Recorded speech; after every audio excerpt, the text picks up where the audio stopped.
नमो तस्य भगवतो अरहतो सम्मा सम्बुद्धस्य। पहला खंड, सिद्धार्थ गौतम बोधिसत्व से बुद्ध कैसे बने। जन्म से पबज्जा अर्थात प्रव्रज्या तक सिद्धार्थ का कुल। इतिहास से ज्ञात होता है कि ईसा पूर्व 6ठी शताब्दी में उत्तर भारत में पूरी तरह से प्रभुत्व संपन्न कोई राज्य नहीं था। देश अनेक छोटे बड़े राज्यों में बटा हुआ था। इनमें से कुछ राज्यों में प्रत्येक पर जहां एक अकेले राजा का अधिकार था, वहीं कुछ पर किसी अकेले राजा का अधिकार नहीं था। जो राज्य के अलग अलग राजाओं के अधीन थे, उनकी कुल संख्या 16 थी। उनके नाम थे अंग, मगध, काशी, कोसल, वज्जी, मल्ल, चेदि, वत्स, कुरु, पंचाल, मच्छ, सौरसेन, अस, अवंती, गंधार तथा कंबोज। जिन राज्यों पर किसी एक राजा का आधिपत्य नहीं था, वे थे कपिलवस्तु के शाक्य, पावा तथा कुशीनारा के मल, वैशाली के लिच्छवी, मिथिला के विदेह, रामगाम के कोली, अल्लकप के बुली, केशपुत्र के कालाम, रेशपुत्र के कलिंग, पिप्पलवन के मौर्य तथा भग्ग के, जिनकी राजधानी सिंसुमार गिर थी। जिन राज्यों पर किसी एक राजा का अधिकार था, वे जनपद कहलाते थे, और जिन राज्यों पर किसी एक राजा का अधिकार नहीं था, वे संघ या गढ़ कहलाते थे। कपिलवस्तु के शाक्यों की राज्य व्यवस्था के बारे में अधिक जानकारी प्राप्त नहीं है कि वहाँ गणतंत्र था या कुछ लोगों का कुलतंत्र था। वैसे या तो स्पष्ट है कि शाक्यों के गणतंत्र में कई शासक परिवार थे और वे एक दूसरे के बाद क्रमशः शासन करते थे। शासक परिवार का जो मुखिया होता था, वह राजा कहलाता था। सिद्धार्थ गौतम के जन्म के समय राजा बनने की बारी शुद्धोधन की थी। शाक्य राज्य भारत के उत्तर पूर्व कोने में स्थित था। वह एक स्वतंत्र राज्य था, लेकिन आगे चलकर कोसल राज्य पर अपना आधिपत्य जमाने में सफल हो गया। इसका परिणाम यह हुआ कि कोसल राज्य की स्वीकृति के बिना शाक्य राज्य के लिए अपने कुछ राजकीय अधिकारों का उपयोग असंभव हो गया था। उस समय के राज्यों में कोसल एक शक्तिशाली राज्य था। मगध राज्य भी ऐसा ही था। कोसल राज्य प्रसेनजित और मगध राज्य बिंबिसार दोनों सिद्धार्थ गौतम के समकालीन थे। सिद्धार्थ के पूर्वज शाक्यों की राजधानी का नाम कपिलवस्तु था। संभव है यह नाम महान बुद्धिवादी मुनि कपिल के ही नाम पर पड़ा हो। कपिलवस्तु में जयसेन नाम का एक शाक्य रहता था। सिंहहनु उसका पुत्र था। सिंहहनु का विवाह कच्चाना से हुआ था। उसके 5 पुत्र थे, शुद्धोधन, धोतोदन, सुक्कोदन तथा अमितोदन। 5 पुत्रों के अतिरिक्त सिंहहनु की 2 पुत्रियां भी थीं, अमिता तथा पमिता। परिवार का गोत्र आदित्य था। शुद्धोधन का विवाह महामाया से हुआ था, जिसके पिता का नाम अंजन था और माँ का नाम सुलक्षणा था। अंजन कोलीय था और देवदह नाम के गांव में रहता था। शुद्धोधन एक महान योद्धा था। जब शुद्धोधन ने अपने सैन्य पराक्रम का परिचय दिया तो उसे एक और विवाह करने की भी अनुमति मिल गई। उसने महाप्रजापति को चुना। महाप्रजापति महामाया की छोटी बहन थी। शुद्धोधन एक धनी आदमी था। उसके पास बहुत बड़े बड़े खेत और बहुत सारे नौकर चाकर थे। ऐसा कहा जाता है कि अपने खेतों को जोतने के लिए वह 1000 हल चलवाता था। उसका जीवन बहुत ऐश्वर्यपूर्ण था और उसके अनेक महल थे। राजा शुद्धोधन के घर सिद्धार्थ का जन्म। सिद्धार्थ गौतम राजा शुद्धोधन के घर जन्मे थे। उनके जन्म की कथा इस प्रकार है। शाक्यों की यह प्रथा थी कि वह प्रतिवर्ष आषाढ़ के महीने में मध्य ग्रीष्मकालीन महोत्सव मनाया करते थे। यह उत्सव संपूर्ण राज्य में मनाया जाता था, जिसमें शासक परिवार के सदस्य भी शामिल होते थे। सामान्यतया यह महोत्सव 7 दिन तक मनाया जाता था। एक बार महामाया ने उस उत्सव को बहुत ही उल्लास, भव्यता तथा फूलों और सुगंधियों के साथ मनाने का निश्चय किया, किंतु उसमें मादक पेय पदार्थों को सर्वथा वर्जित ही रखा गया है। 7वें दिन वह प्रातःकाल जल्दी उठी, सुगंधित जल से स्नान किया, 4 लाख कारसापड़ों का दान किया, सभी मूल्यवान गहनों से स्वयं को सुशोभित किया, मनपसंद भोजन किया, व्रत का संकल्प लिया और तदनंतर वह भव्यता के साथ सजाए गए राजकीय में सोने के लिए चली गई। उस रात शुद्धोधन और महामाया का संपर्क हुआ और महामाया ने गर्भ धारण किया। राजकीय शैया पर ही उसे नींद आ गई। निद्रा में महामाया ने एक स्वप्न देखा। उसने स्वप्न में देखा कि वह अपनी शैया पर सो रही है और चतुर्दिक महाराजिक देवता उसकी शैया को उठा ले गए हैं और उन्होंने उसे हिमालय क्षेत्र में एक विशाल साल वृक्ष के नीचे रख दिया है। वे देवता पास ही खड़े हैं। तब चतुर्दिक महाराजिक देवताओं की देवियां वहां आईं और उसे उठाकर मानसरोवर ले गईं। उन्होंने उन्हें स्नान कराया, स्वच्छ वस्त्र पहनाए, सुगंधियों का लेप किया और फूलों से इस प्रकार सजाया संवारा कि वे किसी दिव्य पुरुष के सम्मिलन योग्य बन जाएं। तब सुमेध नाम का एक बोधिसत्व उसके सामने प्रकट हुआ और बोला, मैंने अपना अंतिम जन्म पृथ्वी पर धारण करने का निश्चय लिया है। क्या आप मेरी माता बनना स्वीकार करोगी? उसने उत्तर दिया, हाँ, बड़ी प्रसन्नता से।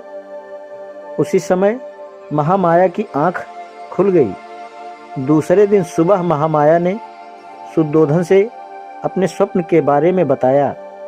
इस स्वप्न की व्याख्या करने में असमर्थ राजा ने स्वप्न शकुन विद्या में प्रसिद्ध 8 ब्राह्मणों को बुलाया।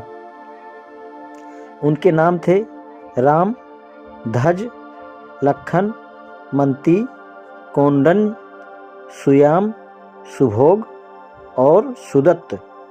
राजा ने उनके योग्य स्वागत की तैयारी की। उन्होंने भूमि पर सुंदर व सुगंधित पुष्प बिछवाए और उनके लिए ऊंचे आसन बिछवाए।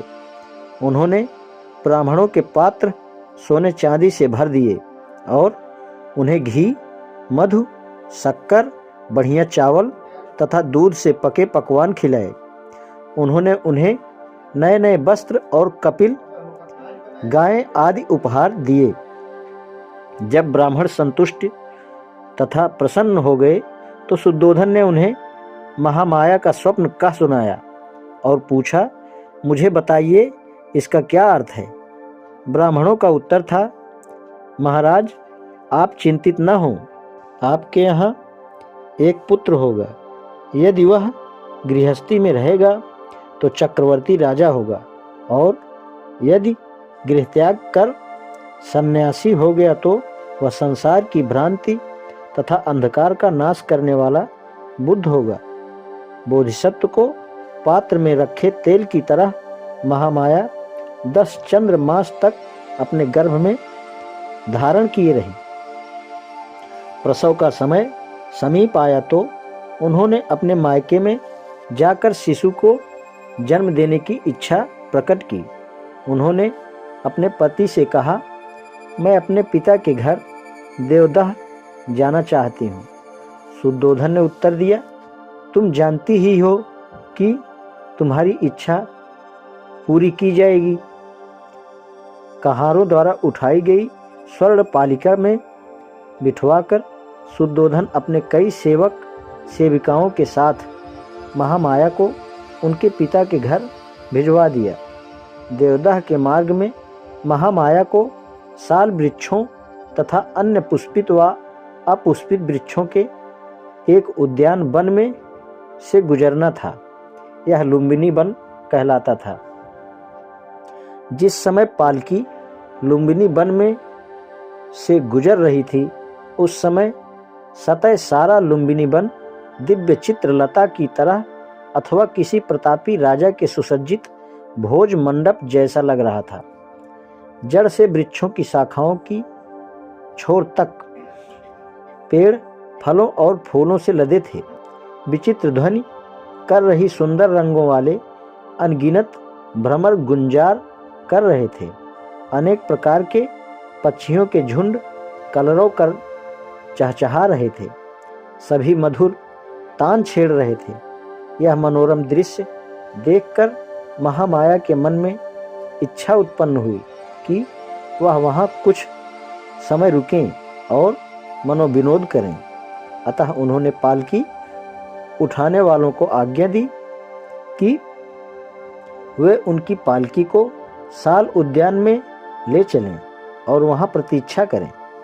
महामाया पालकी से उतरी और चलकर एक सुंदर साल वृक्ष के नीचे पहुँची।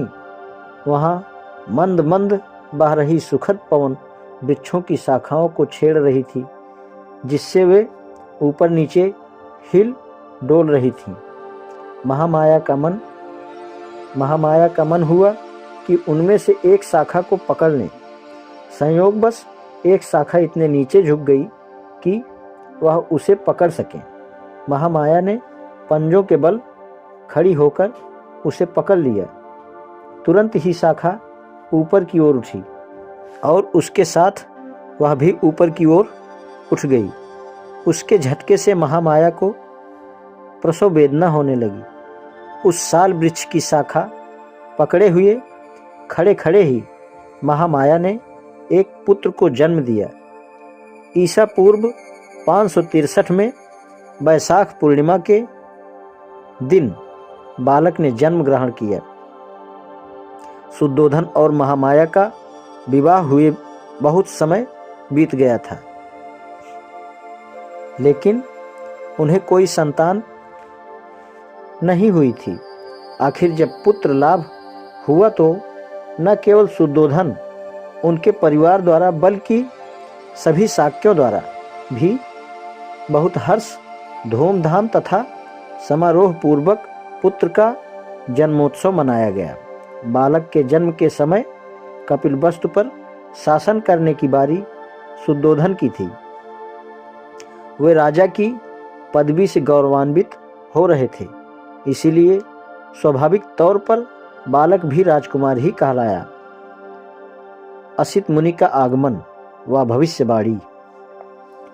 जिस समय बालक का जन्म हुआ उस समय हिमालय में असित नाम के एक बड़े मुनि रहते थे। असित मुनि ने सुना कि देवतागण बुद्ध शब्द के उच्चारण से आकाश को गुंजायमान कर रहे थे।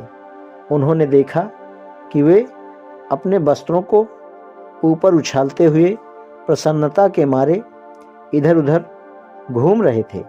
वे सोचने लगे कि क्यों न मैं वहाँ जाऊं और उस स्थान का पता लगाऊं जहाँ बुद्ध ने जन्म ग्रहण किया है।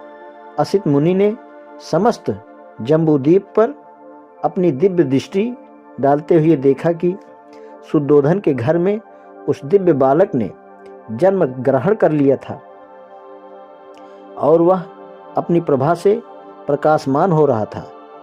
उसके ही जन्म पर देवतागण इतने अधिक प्रसन्न व रोमांचित हो रहे थे। इसलिए वह महान मुनि असित अपने भांजे नरदत्त के साथ उठ खड़े हुए और चलकर राजा शुद्धोधन के घर आए और उनके महल के द्वार पर आकर खड़े हो गए। असित मुनि ने देखा कि शुद्धोधन के महल के द्वार पर लाखों लोग भीड़ के रूप में एकत्रित हुए हैं। वह द्वारपाल के पास गए और बोले, हे पुरुष, जाओ और राजा को सूचना दो कि द्वार पर एक मुनि खड़े हैं। तब द्वारपाल राजा के पास गया और हाथ जोड़कर विनती की, राजन, द्वार पर एक वृद्ध मुनि पधारे हैं और आपसे भेंट करना चाहते हैं। राजा ने असित मुनि के बैठने के लिए उचित आसन की व्यवस्था की और द्वारपाल से कहा, मुनि को अंदर लाने दो, मुनि को अंदर आने दो। महल के बाहर आकर द्वारपाल ने असित से कहा, कृपया अंदर पधारें। असित मुनि राजा के सामने उपस्थित हुए, आशीर्वाद दिया और बोले, राजन, आपकी जय हो, राजन, आपकी जय हो। आप चिरकाल तक जीवित रहें और अपने राज्य पर धर्मानुसार शासन करें। तब शुद्धोधन ने आदरपूर्वक असित मुनि के चरणों में साष्टांग प्रणाम किया और उन्हें बैठने के लिए आसन दिया। जब उसने देखा कि असित मुनि सुखपूर्वक आसीन हो गए हैं तो शुद्धोधन ने पूछा, मुनिवर, मुझे स्मरण नहीं है कि इसके पूर्व भी मुझे आज आपके दर्शन हुए हों।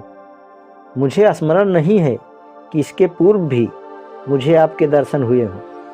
आपके यहाँ आगमन का क्या उद्देश्य है? आपके यहाँ पधारने का क्या कारण है? इस पर असित मुनि ने राजा शुद्धोधन से कहा, राजन, तुम्हें पुत्र लाभ हुआ है, मैं उसे देखने की इच्छा से ही यहाँ आया हूँ। शुद्धोधन बोले, मुनिवर, बालक इस समय सोया है, क्या आप थोड़ी देर प्रतीक्षा करने की कृपा करेंगे?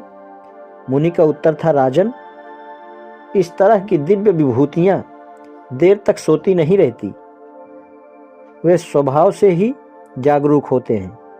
तब बालक ने मुनि पर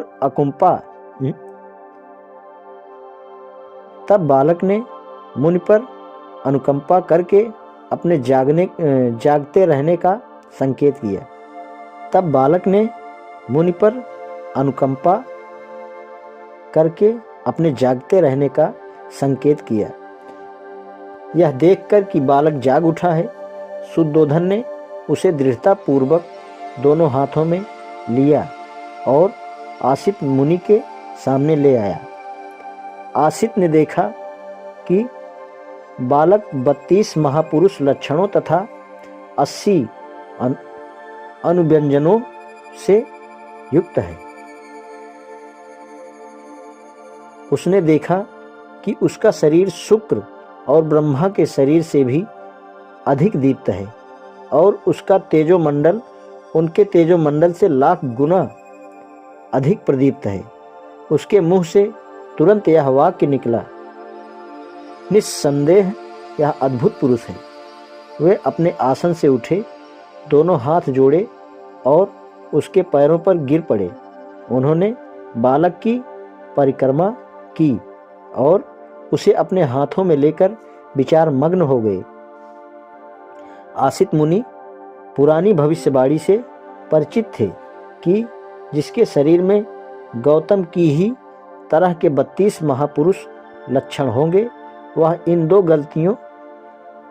दो गतियों में से एक को निश्चित रूप से प्राप्त होगा, तीसरी को नहीं। यदि वह गृहस्थ रहेगा तो वह चक्रवर्ती नरेश होगा, लेकिन यदि वह गृह त्याग कर प्रव्रजित हो जाएगा तो वह सम्यक संबुद्ध होगा। आसित मुनि को निश्चय था कि यह बालक गृहस्थ नहीं बनेगा। बालक की ओर देखकर वह सिसकियां भर भर कर रोने लगा। शुद्धोधन ने देखा कि आसित ऋषि सिसकियां भर भर कर रो रहा है। उसे इस प्रकार रोता देखकर शुद्धोधन के रोंगटे खड़े हो गए। उसने आसित ऋषि से निवेदन किया, हे मुनिवर, आप इस प्रकार रो क्यों रहे हैं? आंसू क्यों बहा रहे हैं? ठंडी सांस क्यों ले रहे हैं? मैं समझता हूँ कि बालक का भविष्य तो निर्विघ्न ही है। आसित मुनि ने राजा को उत्तर दिया, राजन, मैं बच्चे के लिए नहीं रो रहा हूँ, इसका तो भविष्य निर्विघ्न है। मैं अपने लिए रो रहा हूँ। ऐसा क्यों?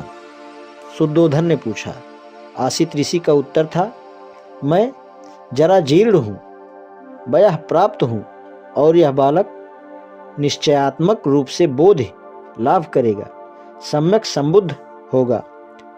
तदनंतर वह लोक कल्याण के लिए अपना धर्म चक्र प्रवर्तित करेगा, जो इससे पहले इस संसार में कभी परिवर्तित नहीं हुआ है। जिस श्रेष्ठ जीवन की, जिस सद्धर्म की वह घोषणा करेगा, वह आदि में कल्याणकारक होगा, मध्य में कल्याणकारक होगा और अंत में कल्याणकारक होगा।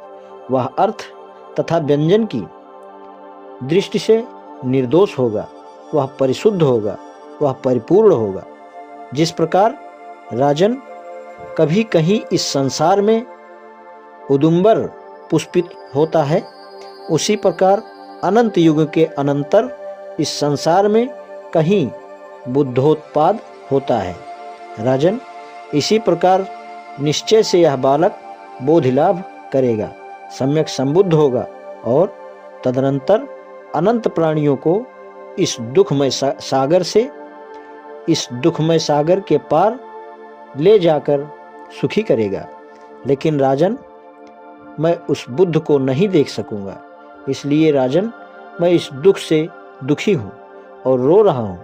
मैं अपने जीवन में उस बुद्ध की पूजा नहीं कर पाऊंगा।